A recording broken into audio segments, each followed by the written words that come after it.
Hello viewers, welcome to our channel. 10వ తరగతి pass అయి కాలేజీలో అడుగు పెట్టగానే కుర్రాళ్లకు ఎక్కడా లేని జోరు హుషారు. క్లాసులకు సరిగ్గా హాజరై చదువుకునే వాళ్ళు కొందరుంటే క్లాసులకి రాకుండా హీరోయిజం ఫీల్ అయ్యే వాళ్ళు మరికొందరుంటారు. అటువంటి స్టూడెంట్స్ అందరినీ సరైన త్రోవలో పెట్టేందుకు ఇంటర్మీడియట్ ఎడ్యుకేషన్ బోర్డ్ సరికొత్త నియమాలను అమలులోకి తీసుకురానుంది. ఆంధ్రప్రదేశ్లోని ఇంటర్మీడియట్ సైన్స్ విద్యార్థులకు 60% హాజరు ఉంటేనే వార్షిక పరీక్ష రాసేందుకు అనుమతించాలని నిర్ణయించుకుంది. ఈ నిబంధనలను రానున్న విద్యా సంవత్సరం నుంచి అమలులోకి తీసుకురానుంది.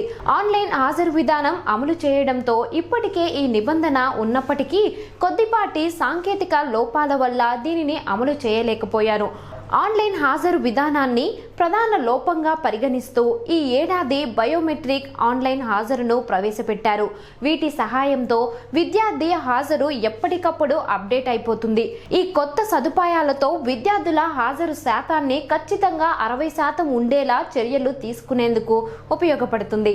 కేవలం సైన్స్ విద్యార్థులకు మాత్రమే ఈ నిబంధనలు వర్తిస్తాయి. మిగిలిన ఆర్ట్స్ గ్రూప్ విద్యార్థులందరికీ 60% కంటే తక్కువ హాజరు ఉన్న కండోనేషన్ ఫీజు ద్వారా పరీక్షలకు అనుమతిస్తారట.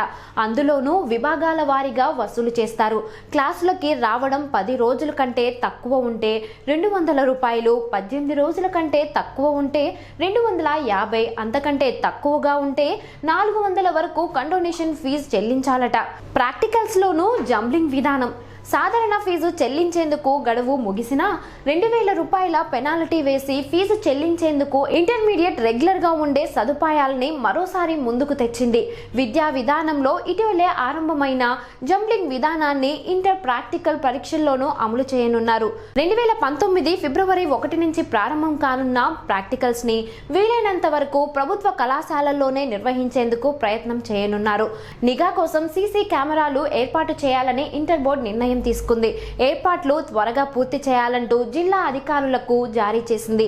ఇప్పటి వరకు గ్రేడింగ్ విధానాన్ని మొదటి సంవత్సరం వరకు పరిమితం చేసిన ఇంటర్మీడియట్ బోర్డు ఇక నుండి 2వ ఏడాది కూడా వర్తించేలా చర్యలు తీసుకునేందుకు ఇంటర్మీడియట్ బోర్డు నిర్ణయించింది. ఇంటర్ బోర్డు పరీక్షలు జరిగే సమయంలో అసెంబ్లీ, పార్లమెంటరీ ఎన్నికలు కూడా జరగనుండడంతో వాటికి అనుగుణంగా మార్పులు చేపట్టింది. సో చూసారు కదా వ్యూయర్స్, ఈ వీడియో కనుక మీకు నచ్చినట్లయితే లైక్ చేయండి, షేర్ చేయండి. ఇలాంటి మరిన్ని వీడియోస్ కోసం మా ఛానల్ సబ్స్క్రైబ్ చేయండి. Thanks for watching.